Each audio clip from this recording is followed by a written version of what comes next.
Vamos a echar un vistazo a la economía argentina entre 2003 y 2023. Un viaje de 20 años que, la verdad, se parece mucho a una montaña rusa. Un ciclo casi constante de recuperación, de auge y otra vez de crisis. Para entender bien toda esta historia, tenemos que partir de esta pregunta. Justo antes de 2003, Argentina venía de una de las peores crisis que se recuerdan. El colapso fue total. Entonces, la gran pregunta es, ¿cómo se sale de un agujero así? Bien, pues vamos a meternos de lleno en la primera fase de esta historia. La recuperación después del colapso fue de verdad tan rápida que sorprendió a propios y a extraños. Los primeros pasos fueron decisivos. El gobierno de Kirchner, para empezar, mantuvo un peso devaluado. ¿Por qué? Pues para que las exportaciones fueran mucho más competitivas. A esto se le sumó un contexto internacional, perfecto.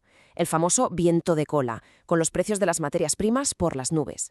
Con todo eso, la economía, lógicamente, despegó. Y el momento cumbre, el punto de inflexión, llegó en 2005.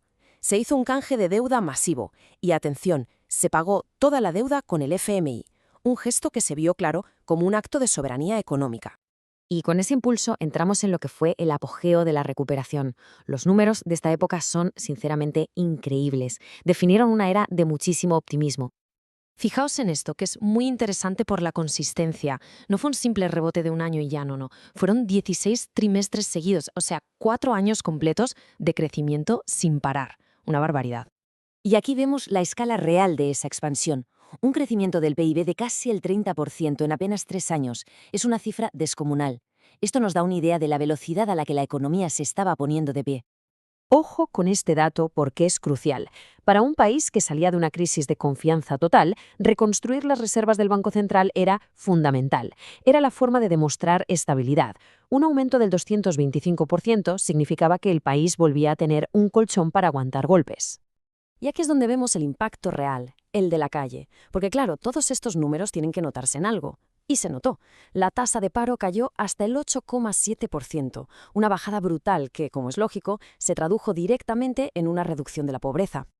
Pero, como en toda montaña rusa, después de la subida viene la bajada. La historia da un giro. Pasamos de los años de bonanza a un periodo de nuevos retos y, de respuestas políticas que acabaron generando muchísima controversia. Es que aquí se resume todo perfectamente. El viento de cola se acabó. La crisis global de 2008 lo cambió todo.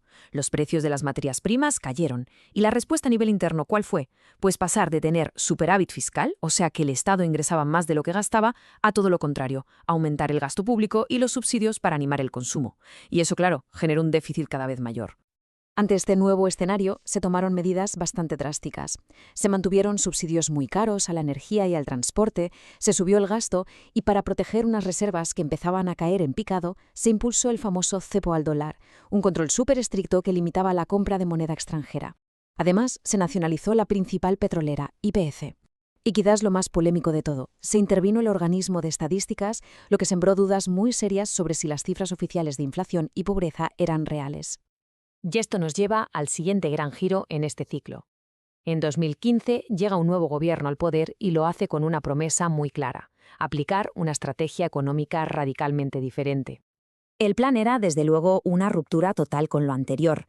La idea era reducir el déficit fiscal, sobre todo con el difícil recorte de subsidios, bajar impuestos para que la gente invirtiera más y volver a los mercados financieros internacionales.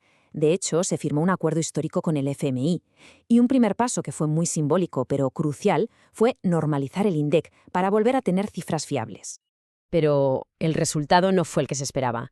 Esta cita del propio expresidente, de Mauricio Macri, es un resumen brutal y muy sincero de lo que pasó. A pesar de todo el cambio de rumbo, el problema de fondo, el de la pobreza, no se solucionó.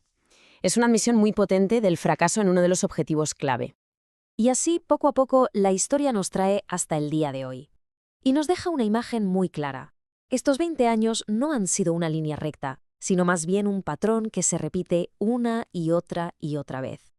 Es que lo más importante es esto. Da igual los cambios de gobierno, da igual los cambios de modelo económico, los problemas de fondo seguían ahí.